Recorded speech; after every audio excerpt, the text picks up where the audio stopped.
Son of Bihar, बाप of Bihar, ये सब बकवास बातें हैं इस आदमी की, क्योंकि बिहार के तो पता नहीं कितने करोड़ सन एंड डॉटर्स हैं।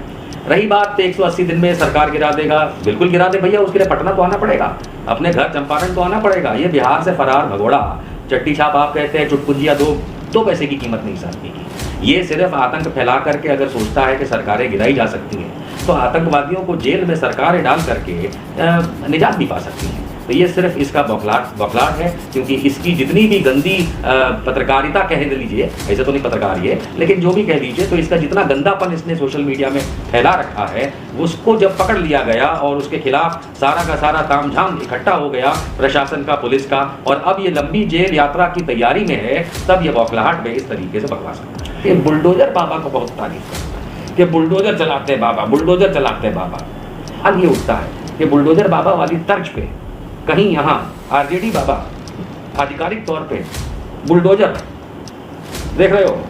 मनीष घर आजा बेटा, बुलडोजर। दोस्तों नमस्कार, मेरा नाम रविकांत भारती है। आप मेरे पेज पे मुझे तो देखते ही हैं, लेकिन मेरे बगल में जो व्यक्ति बैठे हैं ये किसी परिचय के मोहताज नहीं है। इनका नाम है निशांत वर्मा जी।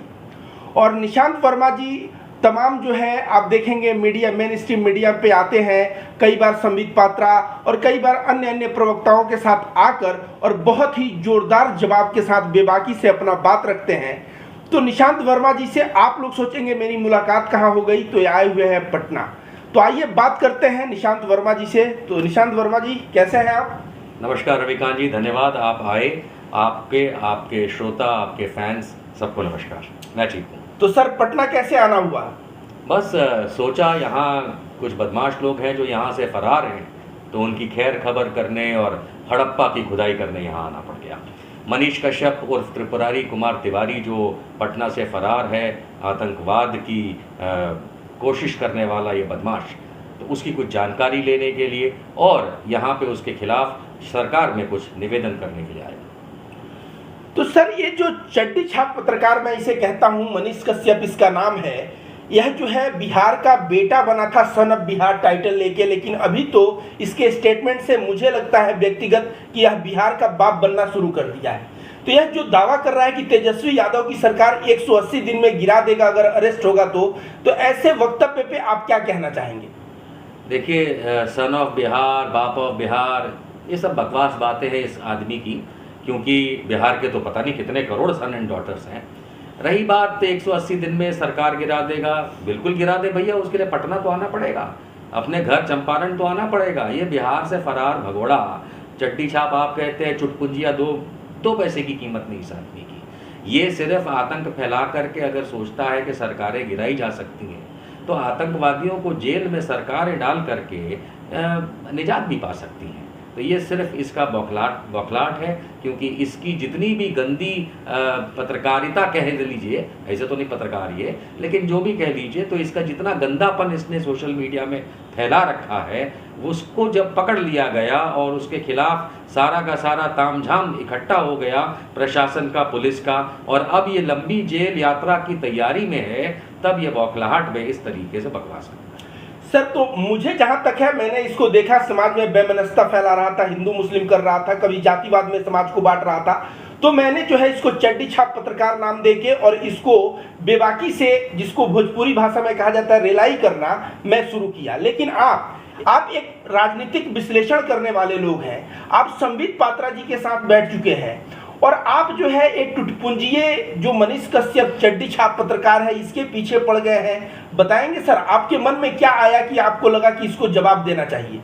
नहीं, मैं इसे कोई जवाब नहीं देना चाहता, मैं इस आदमी को 2 पैसे की कीमत नहीं देता। लेकिन कोई भी अगर देश के अंदर, देश के किसी भी भाग में, किसी ज़िले में अगर आतंक फैलाने की कोशिश करेगा, अगर कुछ दिनों तक प्रशासन उस पर कड़ापन नहीं अख्तियार करेगा, तो निशांत वर्मा और निशांत वर्मा जैसे और आप जैसे लोगों को अपने सामने खड़ा पाएगा। संबित तो ठीक है, पहली बात तो संबित जी मत बोला करिए, बेवकूफ़ आदमी है वो, लेकिन फिर भी संबित पात्रा और ये प्रवक्ताओं के साथ तो हमारा सारा राजनीतिक द्वंद्व है जो आप टीवी पे देखते हैं। लेकिन यदि भारत के अंदर, भारत देश के अंदर अपने आप को राष्ट्रवाद के झूठे आडंबर के साथ अगर आतंकवाद फैलाने का काम, चाहे वो मनीष कश्यप हो या नरेंद्र मोदी, तो वो निशांत वर्मा जैसे आम नागरिक को अपने सामने खड़ा पाएगा ताकि इनकी ईंट से ईंट और पत्थर से पत्थर बजाए जाए। तो मैं क्षमा प्रार्थी हूं क्योंकि मैंने संबित पात्रा के साथ जी लगाया। आप तो मेरा भाषा दर्शकों जानते ही हैं, लेकिन चूंकि यह एक राजनीतिक विश्लेषण है इसलिए मैं भाषा की मर्यादा रखते हुए मैं सभी को इज्जत देना चाहता था। तो निशांत वर्मा जी, आप पटना की धरती पे आए हैं और पटना की धरती पे कह रहे हैं हड़प्पा की खुदाई करने आए हैं, तो क्या खुदाई कुछ हुआ, कुछ प्रमाण मिला भी कि बस ऐसे ही घूमने आए हैं? देखिए, घूमने तो जब ऐसे ही व्यक्ति निकलता है तो बहुत सारी चीज़ें उसे मिल जाती हैं। हड़प्पा की खुदाई का मतलब ये है कि यहाँ पे मैं मनीष कश्यप की वो डिटेल्स निकालने आया था जो सिर्फ मैंने कहीं सुनी थी या देखी थी। यहाँ आकर के मुझे ये 4-5 चीज़ें मालूम चली जो बहुत ही भयजनक हैं। पहली चीज़ तो ये पत्रकार नहीं है, ये बेवकूफ़ चंद अपने आप को पत्रकार बोलता है आप लोगों के समक्ष, लेकिन रविकांत जी, ये आदमी ने ना तो कोई जर्नलिज्म का डिग्री या सर्टिफिकेट या कुछ भी नहीं किया है। और भारत के 1955 के कानून के मुताबिक जो पार्लियामेंट में पास हुआ है, एक जर्नलिस्ट अर्थात पत्रकार बनने के लिए एक पद्धति है, उसके थ्रू ही जा सकते हैं। जैसे एक डॉक्टर हुआ, इंजीनियर हुआ, अगर आपको बनना है तो उसके लिए आपको सर्टिफिकेट लेना पड़ता है। एक वकील है तो आपको पढ़ाई करके सर्टिफिकेट ले करके फिर सनद लेनी पड़ती है, तब जा कर के आप एक वकील बनते हैं। इसी तरीके से पत्रकार, हर व्यक्ति अपने आप को अगर एक कैमरा और एक माइक उठा के पत्रकार कहने लगेगा तो वो कह सकता है, उसे आज़ादी है। लेकिन कानूनन जब उसको वो व्यवसाय बनाता है और अगर अपने आप को पत्रकार कह के किसी चैनल का नाम खोल करके अगर उस पर पैसे कमाना शुरू करता है तो वो भारत के कानूनों के तहत आ जाता है, जिसमें इनकम टैक्स से लेकर के मिनिस्ट्री ऑफ इंफॉर्मेशन ब्रॉडकास्टिंग के कानून लागू होते हैं। तो पहली चीज़ तो मुझे ये जो अंदाज़ था वो अब क्लियर हो चुका है कि सच तक न्यूज़ मीडिया नाम का कोई चैनल भारत सरकार में या राज्य में कहीं भी रजिस्टर्ड नहीं है। जो रजिस्टर्ड है उसका नाम है सच तक मीडिया प्राइवेट लिमिटेड, जो एंटरटेनमेंट के लिए इसने सन 2021 में फरवरी के महीने में रजिस्टर किया था, जिसमें गाने बजाने वाला एंटरटेनमेंट का रिप्रोडक्शन होता है और पुराने गानों को या पुरानी चीज़ों को डुप्लीकेट करके मार्केट में रखा जा सकता है। दूसरी चीज़ ये है कि जब चैनल ही नहीं है तो फिर हमने सोचा ये पत्रकार वाली बात को भी चेक किया जाए, तो मालूम चला कि इसके पास कोई भी कहीं से भी इसने पत्रकारिता का अध्ययन नहीं किया, सर्टिफिकेट नहीं लिया, डिग्री नहीं ली और अपने आप को रजिस्टर नहीं कराया है। तीसरी बड़ी बात, इससे ये व्यवसाय करता है सच तक न्यूज़ मीडिया चैनल चला के, और इससे ये ना सिर्फ सोशल मीडिया से पैसे इकट्ठे करता है लेकिन लोगों से, और जहाँ तक मेरी जानकारी जो खुदाई में हड़प्पा की निकल के आई कि भारतीय जनता पार्टी के कुछ सेकंड लाइन के बदमाश नेताओं से ये पैसे लेके वैमनस्यता फैलाता है पूरे देश के अंदर, खास करके बिहार के अंदर। तो ये व्यवसाय जो बनाया है ये गैर कानूनी व्यवसाय होता है। उदाहरण के तौर पे अगर आप किसी कंपनी का परमिशन लेते हैं जो कागज़ बनाने का काम करेगी और उसकी जगह अगर आप वहाँ पे तेल की मिल खोल देंगे तो भारत सरकार या राज्य सरकार क्या करेगी? फ़ौरन उठा करके आपको कब्जा कर लेगी, उस जगह पे सील कर देगी और आपको जेल में डाल देगी भारत सरकार के साथ झूठ। इसी तरीके से एक चीज़ और निकल के आई कि इसने अपने इनकम टैक्स रिटर्न नहीं भरे, क्योंकि जिन कंपनियों को इसने खोला है, एक चंपारण में 2021 में इसने खोली थी सच तक एजुकेशन फाउंडेशन, यानी पढ़ाई कराने वाला, उसका उसने इनकम टैक्स रिटर्न नहीं भरा, आज 2 साल के ऊपर हो रहा है। इसी तरीके से जो सच तक मीडिया प्राइवेट लिमिटेड है, जो गाने बजाने की एंटरटेनमेंट वाली कंपनी है, उसका भी इनकम टैक्स रिटर्न नहीं भरा, और ये अपने वीडियोस में खुद ही बोलता है कि मैं इतने लाख महीने कमाता हूँ। तो जो व्यक्ति भारत सरकार के साथ इनकम टैक्स का फ्रॉड करे, जो व्यक्ति मिनिस्ट्री ऑफ कॉर्पोरेट अफेयर्स में कंपनी रजिस्ट्रेशन गलत दिखा करके काम कुछ और करे, जो कंपनी का मालिक अपनी कंपनी का रजिस्टर्ड एड्रेस फलानी जगह किदवईपुरी में दिखाए लेकिन वहाँ पे जब जाओ तो मालूम चले वहाँ तो फाख्ते भी नहीं उड़ रहे, जो व्यक्ति अपनी वेबसाइट पे या अदर जगह पे दिखाए कि पटना के बोरिंग रोड पे उसका ऑफिस है, वहाँ जाकर के जब मैंने तहकीकात करी तो मालूम चला जब सोनू सूद आया था तो 2 महीने के लिए उसने एक कमरा वहाँ पे ऑफिस का किराए पे लिया था, बोर्ड मारा हुआ है, आज भी लगा हुआ है, और उसके बाद वहाँ पे कुछ नहीं। तो ये आदमी झूठ पे झूठ बोलता है। बोलना अपनी जगह है झूठ, लेकिन सरकारों के साथ, राज्य हो या केंद्र हो, उनके साथ जब ये फ्रॉड करता है और जिसका उद्देश्य आतंक फैलाना होता है तो वो आतंकवादी की कैटेगरी में आता है। तो निशांत वर्मा जी से आप लोगों ने सुना किस तरह से इसने सच तक न्यूज़ को न्यूज़ क्राइटेरिया में नहीं रजिस्टर्ड करवा के जो होता है कि रिप्रोडक्शन ऑफ म्यूजिक या फिल्म उस तरह का करवाया है और लोगों को ब्लफ कहा जाए, फ्रॉडों का फ्रॉड, महाफ्रॉड। इसने सच तक एजुकेशन फाउंडेशन खोला, उसका भी कुछ नहीं भरा। इसने ऑफिसेस खोले, उस एड्रेस पे जाने पे कोई कुछ नहीं मिल रहा है। सोनू सूद आया तो 2 महीने के लिए ऑफिस ले लिया। तो इस तरह की इसकी सारी जो है काली करतूतें निशांत वर्मा जी हम लोगों के सामने रखे। निशांत वर्मा जी, आप इतना ताल ठोक के कह रहे थे कि 15 तारीख को उसके ऊपर मैं यूएपीए लगा दूंगा, तो फला कर दूंगा, तो ढेकाना कर दूंगा। इसके ऊपर क्या कोई कार्य है आपका कि केवल आप जो है सोशल मीडिया से ताल ठोकते हैं? नहीं, मैं सोशल मीडिया वाला व्यक्ति नहीं हूँ, आप जानते हैं इस बात को, आपके दर्शक भी जानते हैं। और ताल ठोक करके मैंने एक बात ये ज़रूर कही थी कि 15 मार्च 2023 को मनीष कश्यप उर्फ त्रिपुरारी कुमार तिवारी आतंकवादी के खिलाफ यूएपीए का एक निवेदन मैं माफ़ कीजिए बिहार सरकार को करूंगा, जिसके तहत यूएपीए की धाराएं इस पर लगाई जाएं। आज 15 मार्च 2023 है, मैं पटना में आपके साथ बैठा हूं और माननीय मुख्यमंत्री को प्रेक्षित करते हुए, क्योंकि वो गृह मंत्री भी हैं बिहार के, उनके चीफ सेक्रेटरी के माध्यम से मैंने इलेक्ट्रॉनिक मोड से उनसे बातचीत, उनके ऑफिस में बातचीत होने के बाद पूरी डिटेल्स यूएपीए की धाराएं क्यों लगनी चाहिए, उसके अंदर कैसे इसने फाइनेंशियल फ्रॉड करके आतंक फैलाने वाले कंटेंट लगा करके किस तरीके से ना सिर्फ अभी तमिलनाडु और बिहार पर इससे पहले कम्युनलिज्म के ऊपर और अन्यथा इसने जातिवाद के ऊपर जो इतने समय से एक प्रथा जारी रखी है जिससे अस्त व्यस्त हो जाए पूरा बिहार, इसको कहते हैं आतंकवाद, उसका निवेदन हो चुका है। अनफॉर्चुनेटली मैं आपको वो कागज़ नहीं दिखाऊंगा या सोशल मीडिया पे नहीं रखूंगा, क्योंकि यूएपीए की डिटेल्स जो होती हैं किसी के सामने लगाने की, वो जो मैंने कहा ना हड़प्पा की खुदाई, तो उसमें जो बहुत कुछ निकल के आता है वो सब गोपनीय होता है और उस गोपनीयता के चलते होम मिनिस्ट्री यानी गृह मंत्रालय ही यूएपीए का कानून लागू कर सकता है किसी व्यक्ति पे, चाहे वो राज्य का गृह मंत्रालय हो चाहे केंद्र का। इसलिए मैंने उस चीज़ को आज 15 तारीख को 2 बजे से पहले ही मुख्यमंत्री जी के पास प्रेषित करवा दिया है। आगे बिहार सरकार उस पर क्या एक्शन लेगी वो मैं फॉलो अप करता रहूँगा। तो निशांत वर्मा जी ने जिस तरह से कहा कि अपने वादे पे अटल हैं और 2 बजे के पहले ही आज जो है कर दिए हैं, मैं पूछना चाहूँगा निशांत वर्मा जी, बिहार पुलिस अभी तक उसको दबोच नहीं पाई, कोई कह रहा है वो विदेश भागने वाला है, तो इस मामले में आपको क्या कहना है कि जो बिहार पुलिस कैसे क्या गिरफ्तारी हो पाएगी, वो कहाँ छुपा हुआ है, इसके बारे में कोई जानकारी है आपको, बताइए थोड़ा। 3 भाग में है कि बिहार पुलिस का क्या एक्शन है, वो कहाँ छुपा हुआ है और बिहार पुलिस एक्शन ले पाएगी या क्या। 3 भाग है। पहला भाग, Bihar police step by step चल रही है। मैं बहुत खुश हूँ इस चीज़ से कि 2 लोगों को अरेस्ट किया गया, 4 आरोपी हैं टोटल, उनसे तहकीकात चल रही है और बिहार पुलिस ने अपनी टीमें बना करके अलग अलग राज्यों में इसको खोजने का काम जो शुरू किया था वो अब लगभग पूरा हो चुका है। मुझे भी मालूम है कि यह आदमी गाज़ियाबाद में छुपा हुआ है। ये आदमी उत्तर प्रदेश के गाज़ियाबाद में, वहीं का जहाँ वो नरसिंहानंद और उपदेश राणा जैसे जो बदमाश लोग होते हैं, उन जैसों का जो गढ़ कहलाता है, हिंदुत्ववादी तत्व जो देश के अंदर बुराइयां फैलाते हैं, ये वहीं जाके संरक्षण लेके बैठा है।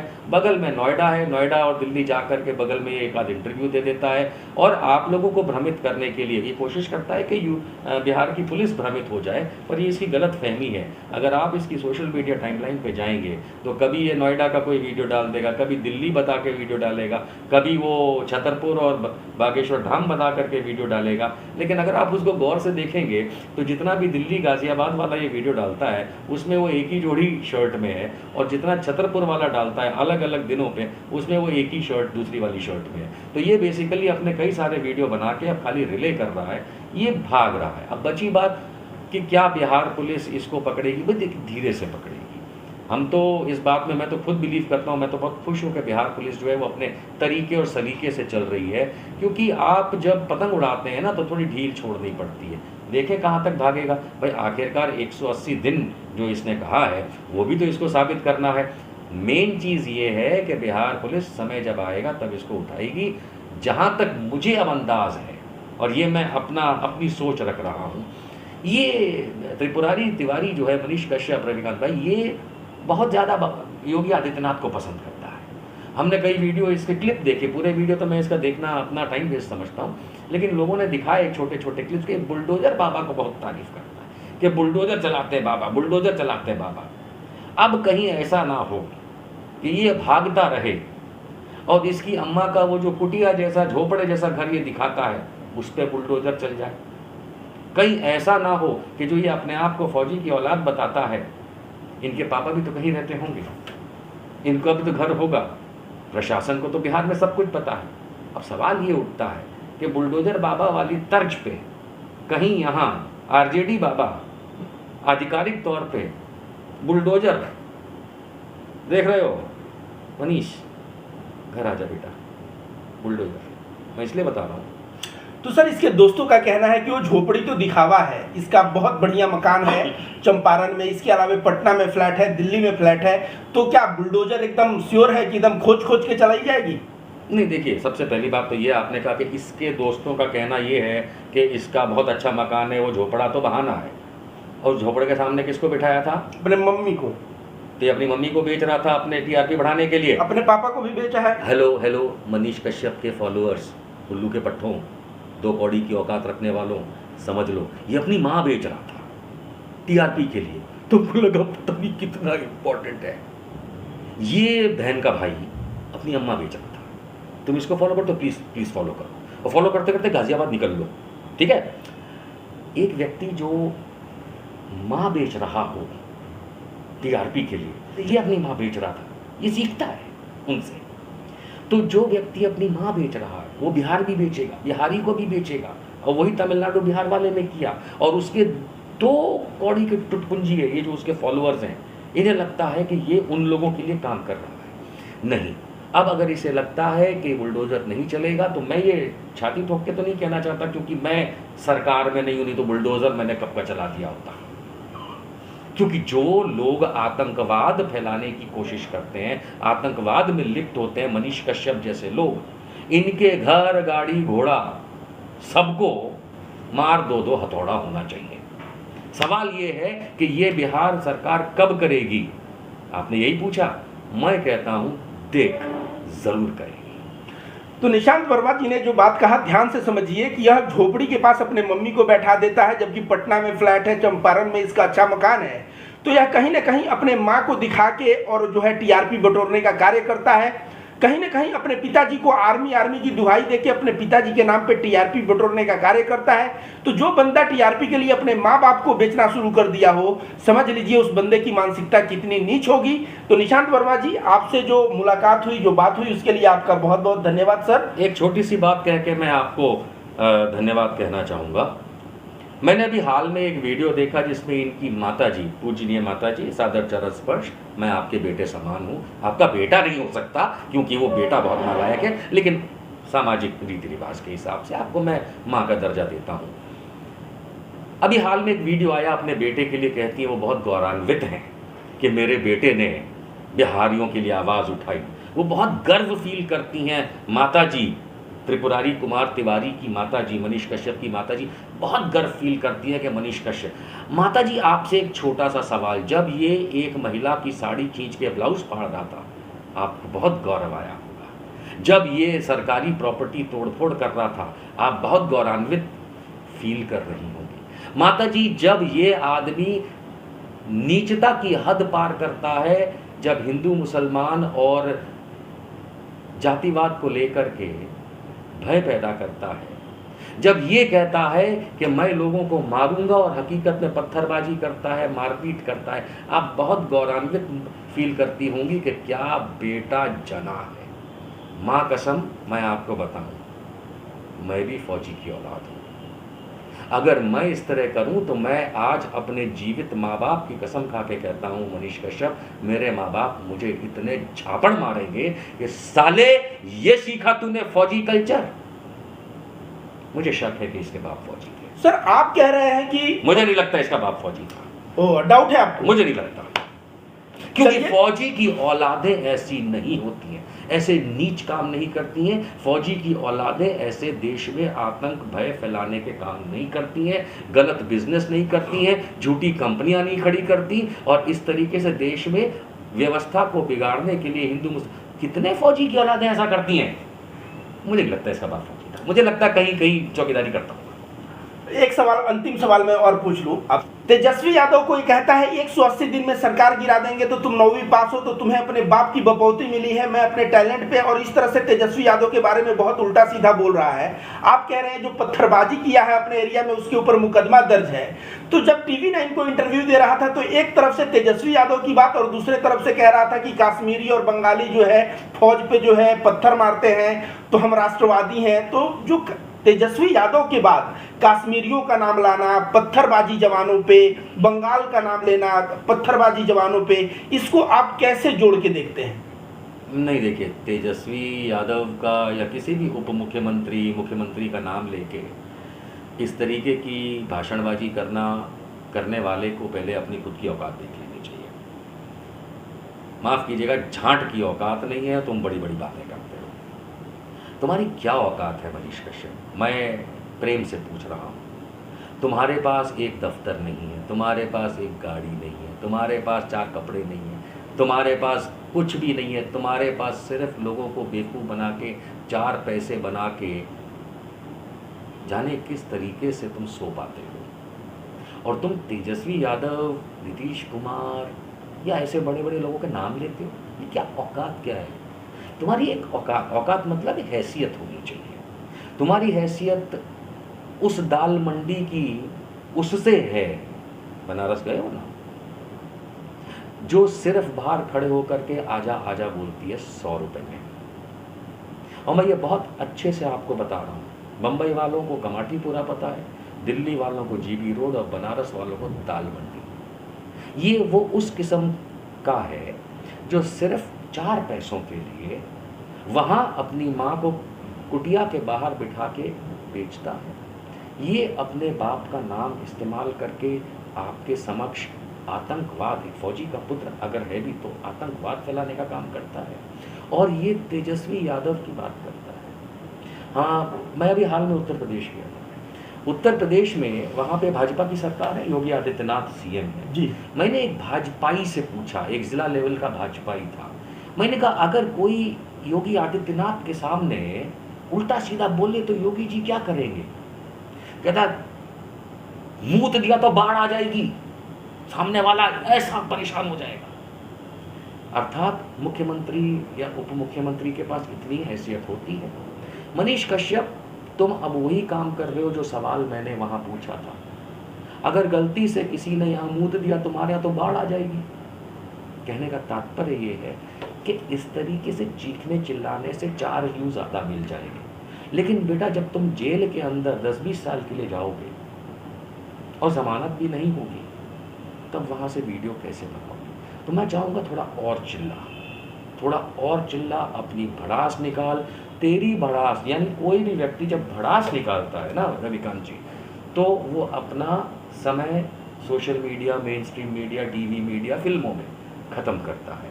जैसे ऋतिक रोशन ने भड़ास निकाली, उसका टाइम ख़त्म हो गया। ऐसे कई उदाहरण हैं। तो अपनी भड़ास तुम निकालो, तुम सोशल मीडिया पे चीखो चिल्लाओ। भाई, हाथी गुजरता है कुत्ते भौंकते हैं, पुरानी कहावत है। 2-4 इसके और भी हैं, वो भी भौंक लेंगे, लेकिन कुर्सी पे बैठे आदमी को कोई फर्क नहीं पड़ता। तो दोस्तों, ये थे निशांत वर्मा जी। हम लोगों ने इनसे बात किया। इन्होंने चड्डी छाप पत्रकार मनीष कश्यप को बहुत ही जबरदस्त जवाब दिया और बता दिया कि किस तरह मनीष कश्यप पूरे बिहार नहीं पूरे देश को गुमराह करने का प्रयास कर रहा है।